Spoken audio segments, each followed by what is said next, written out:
Everybody, welcome to class. This week what I thought I would do is go over the final paper.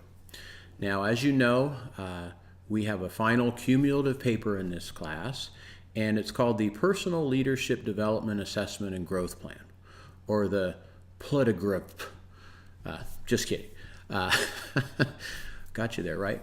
So what I want to do in this video is I want to go over this paper, I want to explain the components, and I want to share really what I feel are some of the essential components of this, because I want you to write a great paper and I want you to get a great grade. All right, so what I'll do in this video is I'll highlight the main points. There's really 7 main sections to this paper. Count them, 7 main sections to this paper.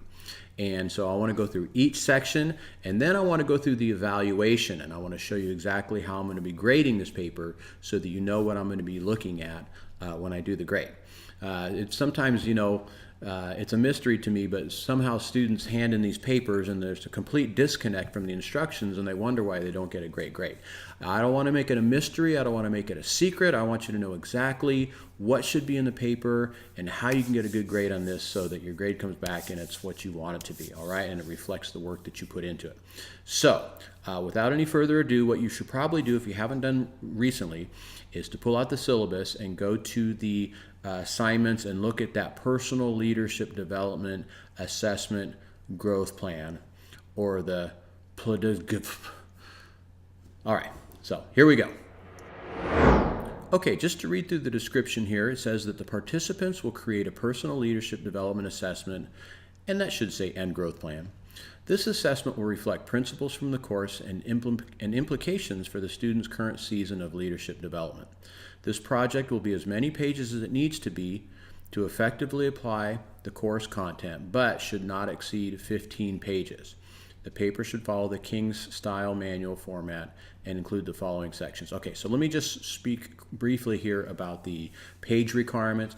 Don't exceed 15. And you might be thinking, oh great, I'm just going to write a 3-page paper. Well, guess what? If you write a 3-pager, chances are you're not going to be able to cover all the essential elements in here, at least do them justice. So if you want to kind of take the easy route and just write a 3 or a 5-page paper, go ahead, but chances are it's not going to be adequate, okay? So maybe I should have put a minimum in there, but you guys are adults, and and again, to me, a leadership competency is developing the ability to reason and think critically, and of course, not to take the easy route, right? So while it'll be easy to write a 3-page paper, that's not going to give you the best really reflection of your learning in this class, and it certainly won't get an A. So if I had to set a minimum, I would say like 12 pages. Okay, so if you want a number, there it is, 12 pages, I said it. But don't go over 15, okay? So enough said about that. Oh, one other thing too, I did mention the King's Style Manual in here. This is very close to the Chicago/Turabian writing style. So if you follow those, I'm fine. And there's some great resources out there if you haven't already discovered. Purdue University's OWL, O-W-L, which is the online writing lab. They have a whole section there on Chicago, and it's got everything you need to know for citations, bibliography, margins, fonts, all that kind of stuff. Okay, so anyhow, that should help you, and that's important to me that you put it in that format, all right? The first thing I look at is I start to look at some of those format issues, and you'll lose points for that right away. So please make sure you pay attention to that and that you use the appropriate format. All right, so let's take a look at some of the specifics of the paper. Point number 1, introduction including thesis statement. Okay, so this should be a good paragraph or 2, which really explains what the paper is going to be about. So a good introduction should be compelling. It should make the reader want to read on. It should give a little bit of background and context, maybe about you, maybe about the paper. Don't put your testimony in here. This isn't the place for your testimony. And sometimes people feel that an introduction means, oh, the reader wants to know everything about my life and how I came to Christ and all those kinds of things. It's not exactly what I'm looking for here. You can add some of those elements later on. We'll talk about that in a bit. But your introduction really should just be a little bit of context, current context, maybe the content of the class and the kinds of things that we've learned in the class, maybe a major takeaway that you've had from the class, kind of a summative statement, and then a thesis statement. And a thesis statement to me should always state the purpose of the paper. So if the reader just needed to know one thing, what the paper was going to be about. They could read this thesis statement and it would be clear as a bell. In this paper, I am going to, discuss everything I've learned in this class and develop an assessment plan for my growth as a leader. Boom. All right. That's really all you got to say. But it should be clear, concise, and it should really focus the reader on what the paper is about. Okay, section 2, the overview of participants' leadership role and current organizational context. All right, so this is where you can kind of wax eloquent a little bit, talk about what you're doing in ministry, talk about your leadership, maybe give a little bit of background, but again, not your whole testimony and everything you've done before you showed up, but just a little bit of background and overview of what you're doing currently, the kinds of things you're doing, maybe how many people you're overseeing, those kinds of things. And then organizational context, maybe explain briefly what your organization is about. And again, I know people want to go on and talk about how wonderful their church is. This should be brief, maybe a paragraph or two in terms of the organizational context, okay? The next section, leadership development stage. Assessment of students' stage of leadership development based on both Clinton and Marco framework.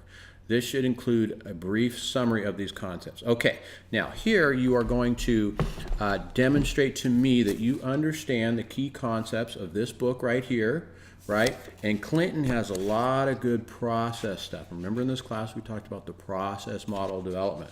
So make sure you articulate some of the key ideas of the process model and then put yourself in there, okay? So you need to explain how your life fits in here, where you are at some of these processes, in the maturity stage, right?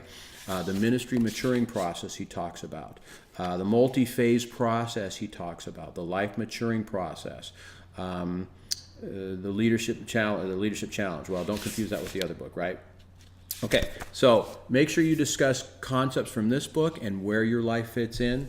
And of course, my wonderful model, my 5-stage calling developmental model, right? Acceptance, activating, anguishing, acceptance, question mark, right? So think about that. We did a good discussion on that whole thing. So think about that and maybe, don't re-articulate your story per se, but maybe if you're kind of stuck somewhere in that, acceptance, anguishing, maybe there's some relational issues. And I know in the discussion board, a lot of you identified some of these things, some of these identity issues, right? So discuss my framework and then again, put your own life in there and to use that framework to explain or describe some of the maybe the season of life, the challenges of life, some of those sorts of things. Okay, let's move on to section number 4, leadership needs analysis. Assess the kind of challenges present in your current or immediate future context and what kind of leadership is needed and what specific leadership competencies you need in order to handle these. All right, so this is where you're going to talk about some of the specific kinds of challenges that you face currently, or maybe what it is that you're attempting to do in the future. So for example, let's say you're preparing for pastoral ministry, right? Maybe you're in a staff position, maybe you're in a youth staff position. I want you to talk about that. This is going to go a little bit beyond the context from above. In the intro, you set up your context, but here I want you to explain it in a specific leadership framework. So what are some of the specific kinds of leadership issues that you're dealing with? Are you at a stage of strategy development? Are you at a stage of people development? Is it a stage of organizational processes, right? So talk about what are some of the challenges that you face currently that you need to deal with, as well as some of the future expected kinds of issues too. So some of you might be in a pretty stable kind of place, but I know a lot of you are also kind of developing and you're growing and you're thinking about the future, right? So, and again, this might be a little ambiguous, it might be a little vague, but do your best to articulate the kinds of challenges that you face in order to address the leadership context, either real or expected in the future. All right, and then the real meat of this paper is the growth plan. So I want you to talk about specific, sustainable, concrete action steps needed for the participant to develop in the coming year. This should include reflection on Kouzes and Posner's model as well. Okay, so here is where I want you to deliver some of the things that you need to grow in, all right? So you're not the hero here. You're not the one who's got it all figured out and you're the pastor of a successful church or thriving youth group or whatever. Here's where you say, man, here's 5 things I need to develop in, and here's how I'm going to go about developing. So through this course, no doubt you've identified things in your life. You're saying, yeah, I'd really like to grow in that.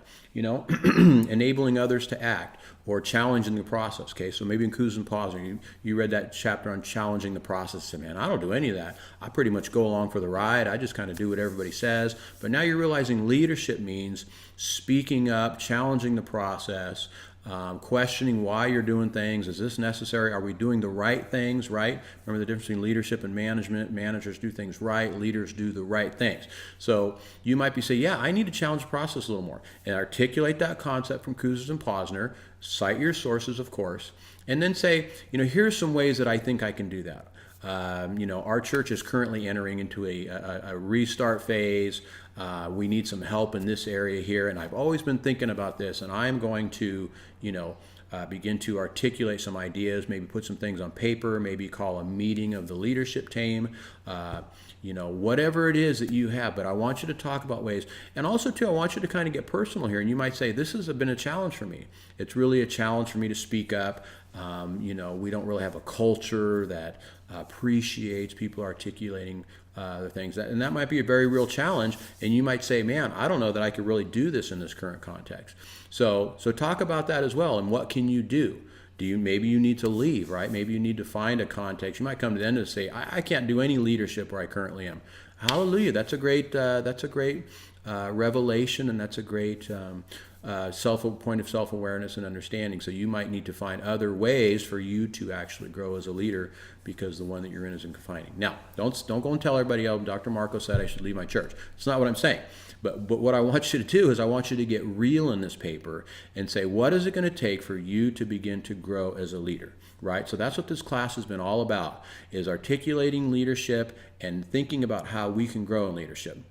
So we said at the very beginning, leadership development requires certain things, right? It requires challenge, right? It requires support. It requires feedback. And you might be looking at your current context. I'm not getting any of those. This isn't challenging. Nobody's supporting me. Nobody's mentoring me. Nobody's giving me feedback about my performance, any of those kinds of things. So if you want to grow as a leader, you need to find a situation where you get all those kinds of things. So that might be part of the conclusion of your growth plan, is that I need to get into a situation where I actually have the challenge and support and feedback that I need to grow as a leader. Okay?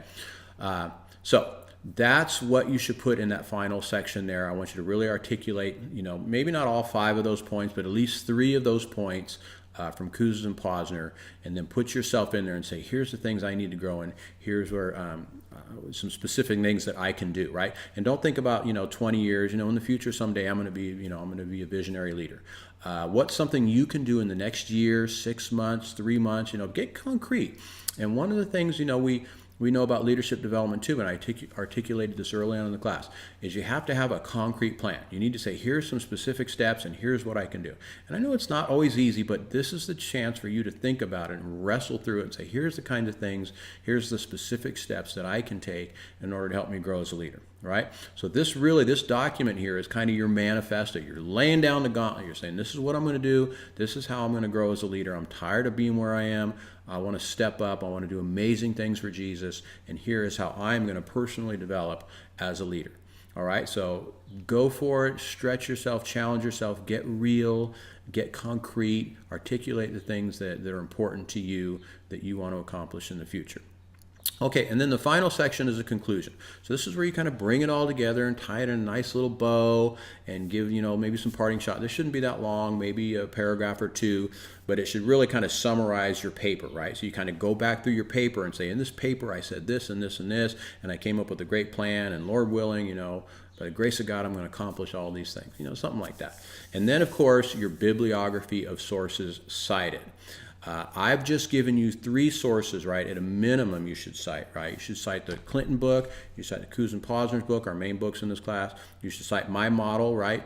You can do that just by citing, course material. There's a proper way in Chicago to cite referencing to online materials, to online course materials, okay? So you can find that out and then cite me. And I really encourage you, okay? I really encourage you to find some additional sources as well, right? So maybe there's something in this class, maybe the David Day article, okay? Remember that from the first few weeks? maybe you want to go back on that and say, oh, there were some great ideas from that. I'm gonna use those and I'm gonna cite that article, right? So do a little bit extra research. I love that kind of stuff, right? Because you guys are juniors and seniors. You need to step up and demonstrate that you are familiar with the literature of the field, right? That you're not just taking the low-hanging fruit, but that you can know how to find resources and cite resources and use them for your own academic development. All right, so that's the paper, and now let's talk about how I'm going to evaluate the paper. Students should demonstrate knowledge of the key areas from the class textbook, as well as at least 3 additional outside sources. Be sure to cite your sources as appropriate. This project will be graded on. All right, here you go. 5 criteria for grading, right? This is my rubric right here. Demonstration of good working knowledge of the various concepts used in the class, citing sources as appropriate. Okay, so this is 30% of your paper. This is a big deal, right? You need to show me that you know the ideas. Don't just say, well, Coos and Posner talk about enabling others to act, or challenging the process, and then move on. You need to explain that. You need to cite them. You need to go in there and review that concept and re-articulate that concept in the paper for me. Okay, so I want to know that you understand these concepts and you can explain them, not just mention them, right? Oh, well, Marco's 5-stage calling model. That doesn't explain the model. That doesn't define and articulate. That doesn't show me that you have good working knowledge. It shows me that you have that title, that one idea in your head, but you have to explain the idea, right? So, and again, I know the ideas. You're thinking, well, he knows what they are. Why do I have to write them down? You're not just writing for me, right? You're writing for a larger audience. Here's always a good assumption in class, in a paper. Assume that the reader doesn't know anything about what you're talking about, right? The reader is not just the teacher who knows everything about this topic, but it's somebody, I'm going to present this to a friend, I'm going to present this to my pastor, to my boss, and I want them to explain, I want them to know what I've learned in this class. So you've got to articulate and define and explain all these cool things that you're learning in the class, all right? So 30% of your grade, I'm a stickler on this kind of thing. If I don't see any mention, if I don't see any explanations of key ideas, if I don't see citations from the books in the reading, I'm gonna mark you down for that. All right, so just know that I'm a stickler for this kind of stuff. All right, let's move on. Number 2, thoughtful personal reflections which demonstrate appropriate spiritual humility and understanding of areas of personal growth. All right, so I've talked about this a little bit. This isn't the paper where you talk about how wonderful you are, that you're the hero of the youth group, that you've got it all together, man. But I want to show that you actually learned something and you said, yeah, I need to grow here. The Lord spoke to me through this. I've got a plan here and I want to grow. Again, leadership in the kingdom is about showing appropriate humility and acknowledgement of shortcomings and self-awareness and saying, here's where I need to develop, okay? So don't, flog yourself with a wet noodle or anything, but just show me that, yeah, here's some things that you need to learn in the class. All right, so again, that whole plan part, you're going to articulate like a handful of things. You say, here's something I want to work on in the future that I think is going to help me to become a better leader. Now, this is a big part of your paper. This is 30%. Point number 3, thoughtful and workable plans and recommendations for personal growth. All right, another big chunk of the paper, another 30%. So this is your goal section, right? This is where you actually show me that you got a plan, you got some ideas, you got some concrete steps. Maybe you even have a time frame. Over the next 6 months, I'm going to do X, Y, and Z. But make it real specific and tangible. So if somebody said, well, what are you going to do? You show me you know about leadership. You show me you recognize some areas of personal growth. What are you going to do to address those things, right? So real kind of specific action steps. And you know what? It's always a good idea too, for clarity, to articulate things in terms of like first, second, third.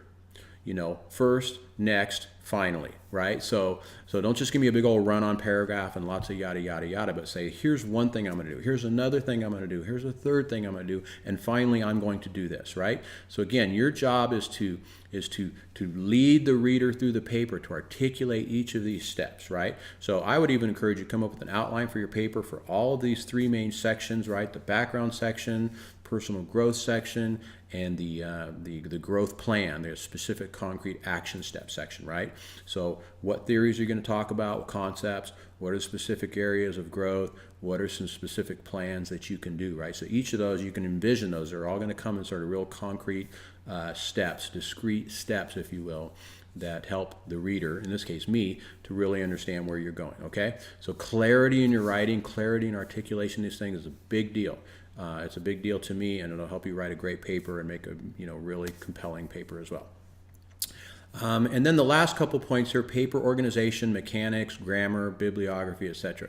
All right, so make sure you know how to cite your sources in that bibliography. Make sure it's organized well. Review your grammar. Some of you might even want to have somebody else look at this afterwards, maybe somebody who's a good writer, to say, you got a little problem here. I have no problem with you having this reviewed if you feel like you need help. But this is important. You don't want to lose points for stupid little things. And sometimes, students get marked down because they forgot like a word or something. So proofread your stuff a lot. I noticed on the discussion board in this class, there was kind of a lot of sloppy jalopy writing, and I could tell people weren't really proofreading. You can't do that in this paper, right? You got to proofread for spelling and grammar and those sorts of things. And then finally, follow the TKU writing style guide. And again, it's so similar to Chicago. I will be fine if you just use Chicago altogether. And like I said, there's some great resources out there. This includes your front page, the way you head up the paper, your margins, your font sizes, the way you cite your sources, whether you do endnotes or footnotes. Either of those are acceptable in this approach. So, and then of course, make sure your name and identifying student information in the file. All right. So, all right. Well, that's about it. I hope this helped. I really am looking forward to seeing your papers. Again, this is kind of a cumulative exercise. You're going to pull from a lot of different areas in this class, and you're going to talk about how it applies to you. And hopefully, as you've been going through this class, you've already been thinking about these things. You've been discussing them in the discussion board as well, right? We've been doing that every week on some of the Coos and Posner's things. So you can go back, obviously, and kind of pull from some of your notes there. Don't just copy and paste it. This needs to be kind of a fresh document, but that you should have already started thinking about these things early into the class. So I hope this was helpful. God bless you guys. Let me know if you have any questions. I am here to help you should you need it. Take care.